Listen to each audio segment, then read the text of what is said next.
Welcome back to Counterculture. You were Pastor Mark. I'm Andy. Hey, we're in Malachi, chapter 3. Right. We did verse 6 last time. I would like to focus on something in 7, probably 7 and 8. So can you read 7 and 8 for me again? Oh, and yeah. You can throw a 9 in there too. Okay. Ever since the time of your forefathers, you have turned away from my decrees and have not kept them. Return to me, and I will return to you, says the Lord Almighty. But you ask, how are we to return? Will a man rob God, yet you rob me? But you ask, how do we rob you? In tithes and offerings, you are under a curse, the whole nation of you, because you are robbing me. That was it. Perfect. All right, so I got a couple questions in this section. God says, return to me and I will return to you. Okay. We are a Christian culture that is consistently, in my opinion, and first, do you agree or do you not agree? But in my opinion, we are a Christian culture that is consistently trying to find a way around that. Right? We want God to be with us without us having to do anything really in return. We don't want to have to return to Him for Him to return to us. We just state He's never left. We can do whatever we want, and He has to still hang out. Is that a true statement, or can you phrase it better? No, we're wanting God on our terms. We want the relationship. We don't even want a relationship. We want God to just be our genie in a bottle. Do what we want Him to do. Be nice. So we feel good about, we're ourselves, and I'm a good person, whatever, and then we don't really want to do what He asks us to do, and we don't want to live for Him. Yeah, I love that. That's a fantastic. You need to expound about that in Chasing the Wind. This whole idea of our terms, right? Because again, I'll make a note. It seemingly is every church has their terms, and people go from church to church to church, and the terms change. Right? As to what we want God, what we expect God in those moments. I mean, you take any average Sunday, you have the Pentecostal charismatic to the super strict conservative, right? Fundamental instruments to no instruments. You have a ton of people representing, saying, this is who God is. Right? And is he really all of that? Right? Or are we putting Him on our terms? So first question within that question is this. In our culture today, we've got this idea of people who want God on their terms. How in the world do we reach out to these people, right? How do we get through to people to say to them, nope, you got to do this on God's terms?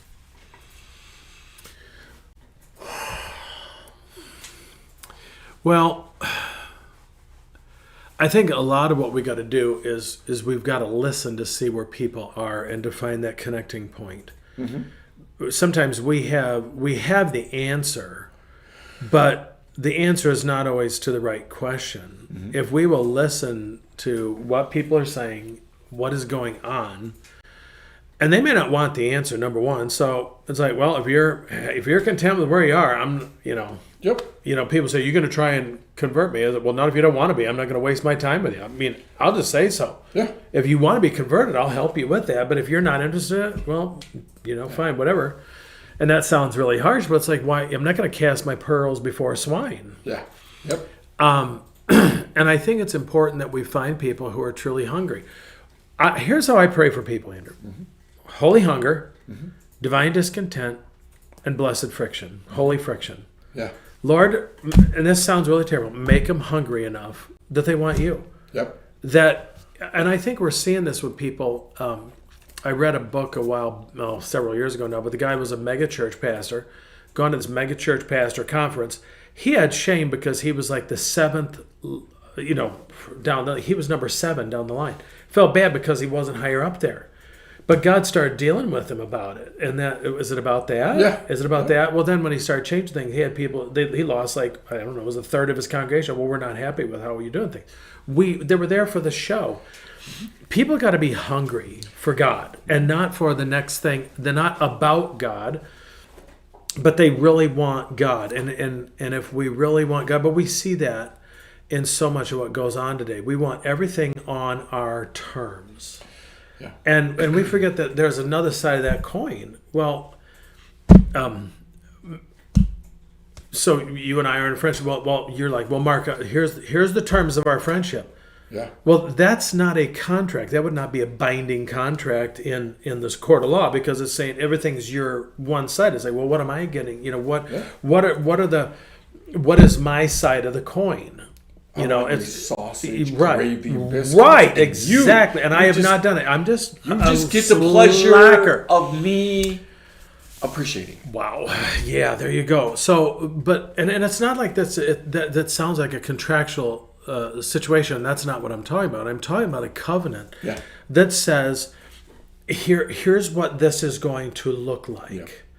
Here's what this is going to look like. And I see it all the time, or not all the time, but when I have dealt with couples who are having marriage problems, it's because one of them has, well, here's what this is supposed to look like, and they're just supposed to do it my way. And that's not how it works. It's not how it works. So I love that. I don't think we talk enough about covenant, right? I think that it's a covenant relationship. We talk about it more being contractual, and we're constantly looking for how we can get out of the contract, right? Or how we can manipulate the contract. But when you look at this whole concept, right? It's funny, last night at Bible study we were talking out of First Thessalonians. And Paul was in chapter 3 or chapter 2, he's talking about the Thessalonians imitating Jesus, right? Imitating Christ. But he specifically mentions in there through suffering. Well, listen, when we talk about imitating Jesus, we talk about love, and we talk about servanthood, and we talk about all these things. How many times do we talk about suffering as being an imitation of God? And so when God says return to me, it's the whole package, right? That, hey, you're going to have to do all of these things. We only want part of it, right? And we recognize as churches that doesn't work. Here's my second question within the first question, right? Which is this: how many people, not necessarily a number, but let me rephrase that to say, on a regular daily basis, are you running across a consistent amount of people who are hungry for God? Or are we running across more people who are hungry to play church? Because if I looked at my own life, I'm not sure that I could tell you on a day-to-day basis that I always run in, right, to someone who's just really, really hungry for God during that day.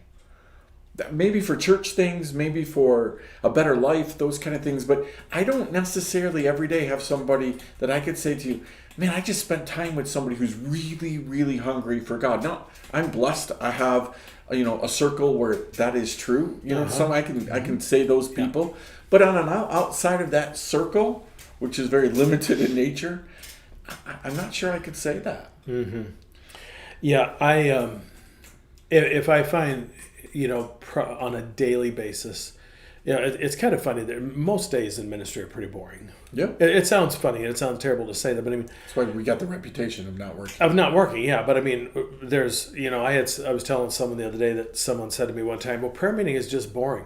It's the most important service we have of the week, and if it's boring, it's because it's not because of God, it's because of you, and I'm not here to entertain you. Right. Which is part of the problem, is that we have created this entertainment culture. And so if I'm not entertained, if I don't feel this certain feeling, then you have not done your job as the pastor to tell me what I want to hear. One of the greatest compliments I hear from my congregation is I am Captain Meddler. Yeah. When they tell me I have meddled, I don't feel bad for them, because I've gotten meddled in my life all week long with it more than they have. But if all I'm doing is giving a pep talk, and I'm not saying it should be hellfire and brimstone all the time, but I think it needs to be honest. It's one of the things we talked about last time. I hear young people say, young people, I read about it, they say, young people have a problem with adults because, older people, because they're not honest. But then when you're honest, they don't like that either. So it's an unwinnable game,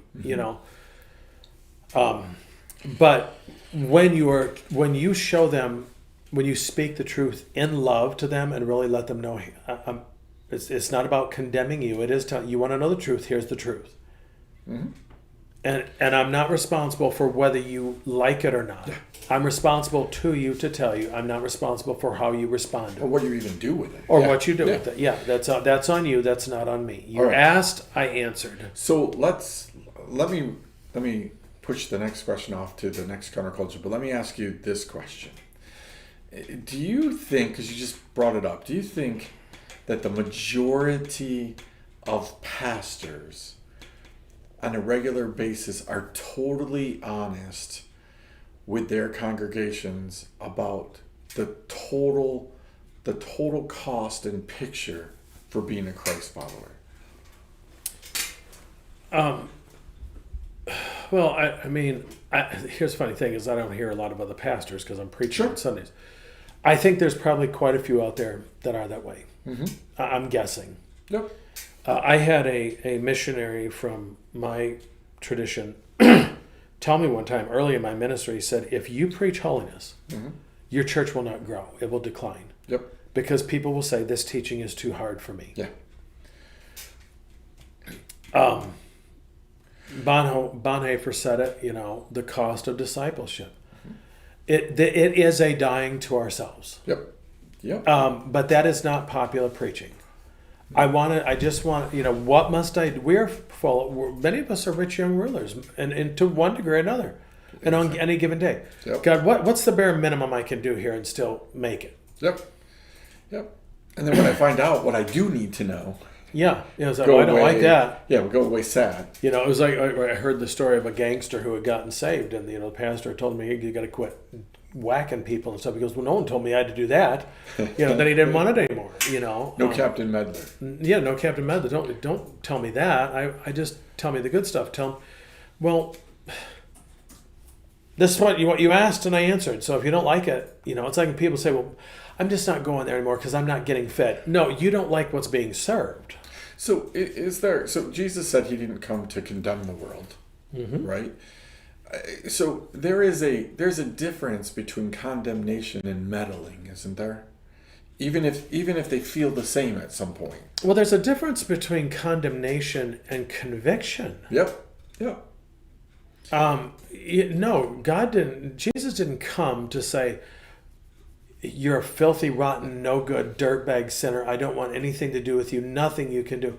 He came and says, I know who you are. Yeah, I don't have to tell you. I don't have to tell you. Yeah, I know who you are. Yep. I'm here because I know what I have for you is better than what you're settling for. Yeah. But we are content to settle for what we have and what's just there. I don't want to give up. Don't ask me to give up anything. So again, I love what you just said there, because we read this section is God says, if you return to me, I will return to you. Right? And look at what they say though, Andrew. How are we to return? Yep. And most of us would say, well, how are we to return? And instead of asking the question, how are we to return? Yeah. What does that look like, God? Tell me what it looks like, because I want to. We don't do that. We're like, well, how do I got to do that? Yep. Like it's this dreadful thing we have to do, instead of we looking at it as, God wants me to return. He wants me to return. Yep. He wants you, and he also demands. Yes. That you return to him. Yes. But we want him to return to us. Exactly what you just said. Like most of us, that's what we want. Right? We want God to meet us on our terms. Yes. Right? That's a fantastic thought process there, right? Yeah. Like, what are your terms? Do you even know what your terms are? Mm-hmm. Do you have a clue what your terms mm-hmm. are? Mm-hmm. All right, well, that's a lot to chew on right there. I want to pick up next time on what Pastor Mark just said about look at what they said, what their response to God would have been, because I think that's super important. So chew on that. We'll see you next time right here. Counterculture. Grace and peace.